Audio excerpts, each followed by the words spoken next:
Operation లేకుండా మోకాళ్ళు మరియు నడుము నొప్పులకు అత్యాధునిక చికిత్స. డాక్టర్ భావన హర్వాణి గారి ఆధ్వర్యంలో ఆర్ఎఫ్ఏ మరియు ప్లాస్మా పద్ధతిలో చిన్న ఇంజెక్షన్ తో పరిష్కారం. Hospitals road number 12 Banjara hills. Tamil Nadu రాజకీయాల్లో సరికొత్త వారసుడు దూసుకొచ్చాడు. అసెంబ్లీ ఎన్నికల్లో పులిలా ప్రతిపక్షాలపై గర్జించాడు.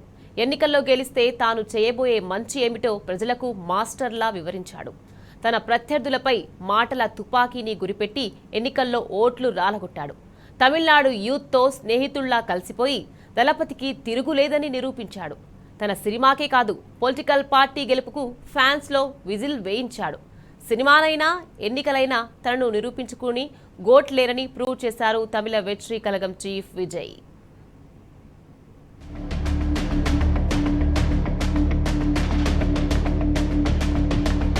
తమిళనాడులో ఇన్నాళ్ళు డీఎంకే అన్నా డీఎంకే చేతులు మారుతూ వచ్చిన అధికారం ఎట్టకేలకు చేతులు మారే సమయం వచ్చింది.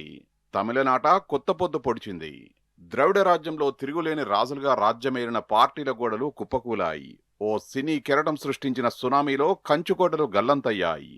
ఏమాత్రం అంచనాలు లేని స్థాయి నుంచి అధికారం చేపట్టే వరకు మెరుపులా దూసుకొచ్చాడు టీవీకే చీఫ్ విజయ్. నమ్మకమే పెట్టుబడిగా అభిమానులే అండగా ముందుకు నడిచాడు. వార్ వన్ సైడ్ చేశాడు. తమిళ వెట్రి కలగం అధినేత దళపతి విజయ్ ఇక తమిళనాడుకు జననాయకన్.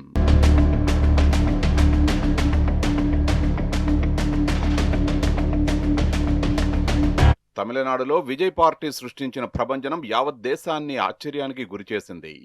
ఎన్నికల ఫలితాల్లో అంచనాలకు మించి దూసుకెళ్లింది తమిళనాడు వెట్రి కలగం. ఎగ్జిట్ పోల్స్ ఫలితాలను తలకిందులు చేస్తూ టీవీకే మెజారిటీ సీట్లు దక్కించుకొని కాకలు తీరిన పార్టీలకు దిమ్మ తిరిగే షాకిచ్చింది. మొత్తం 234 స్థానాల్లో ఒంటరిగా బరిలోకి దిగిన టీవీకే తొలి ఎన్నికల్లోనే బలమైన పార్టీగా అవతరించింది. అపారమైన ఫ్యాన్ ఫాలోయింగ్ తో యువతను ఆకర్షించిన దళపతి విజయ్ ఈ ఎన్నికల్లో ద్రవిడియన్ పార్టీలు డీఎంకే, ఏఐఏడీఎంకే ఆధిపత్యాన్ని సవాల్ చేశారు. అవినీతికి వ్యతిరేకంగా వినూత్న ప్రచారంతో దూసుకుపోయారు. మేనిఫెస్టోలో సరికొత్త పథకాలతో మహిళలు యువతను ఆకర్షించారు. కింది స్థాయి నుంచి పార్టీని జనాల్లోకి తీసుకెళ్లారు.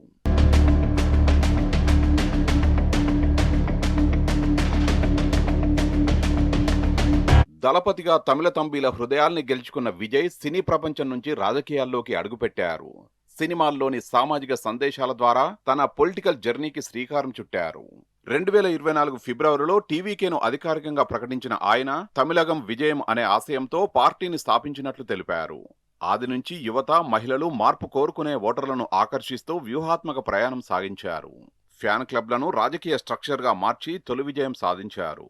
ఈ ఎన్నికల్లో పెరంబూర్, తిరుచి ఈస్ట్ నుంచి పోటీ చేసి తానేంటో ప్రత్యర్థులకు చెప్పగానే చెప్పారు.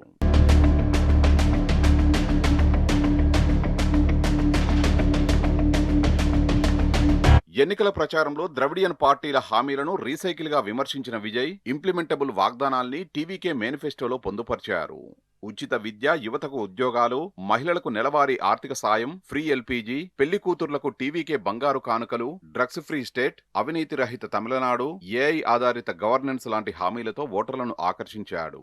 యువత, మహిళలు, మధ్యతరగతి ఓటర్లను టార్గెట్ చేయడంలో సక్సెస్ అయ్యాడు. ఫ్యాన్ బేస్ ను ఓటు బ్యాంకుగా మార్చడంలో ఎంజీఆర్, జయలలిత స్టైల్ ను ఫాలో అయి తన గోల్ ను రీచ్ అయ్యారు. అలియన్స్ రాజకీయాలకు వ్యతిరేకంగా స్టాండ్ తీసుకుని స్పెషల్ ఇమేజ్ క్రియేట్ చేసుకున్నారు జననాయకన్.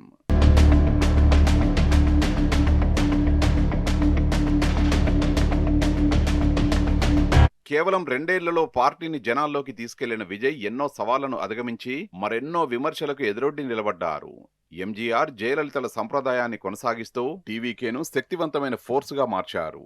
డిజిటల్ క్యాంపెయిన్తో పార్టీల తీరును ఎండగట్టారు. దీనికి తోడు ఓటర్లు మార్పు కోరుకున్నారు.